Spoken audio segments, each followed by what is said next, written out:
I haven't always loved all bugs. It's true that spiders and roaches never really bothered me. We didn't have roaches where I grew up, and while I do have a few spider stories I'll tell, as long as they weren't on my actual body, I was fine to let them live in my house and hang out. The insect that did haunt me more than it should have was wasps. The best illustration of my fear is this. I had chickens growing up, and one time I was walking around in my backyard carrying one of the hens. In my periphery, I heard that sound, the buzzing.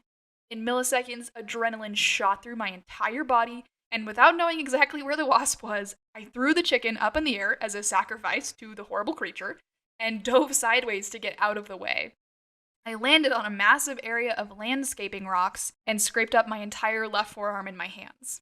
So, some people, when I mention my phobia, tell me, oh, well, that's not a real phobia, because wasps can hurt you. And yes, valid point, they can.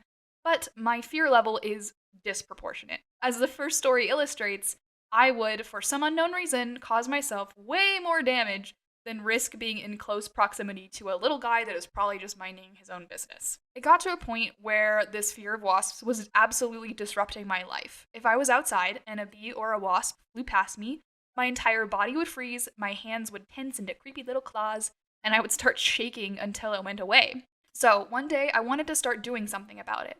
I was trying to grow as a person, and all the other avenues of self improvement seemed really daunting. So I was like, I'm gonna start with my fear of wasps. I tried looking at pictures of wasps, but that creeped me way the heck out, so I started with bees instead.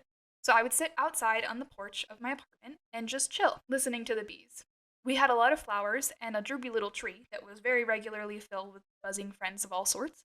So while I would still flinch if they came too near me, being around them slowly adjusted my fear levels, and I could even stay put and be calm when I saw a wasp just lazing around the plants. To this day, I can still get surprised by wasps, for sure.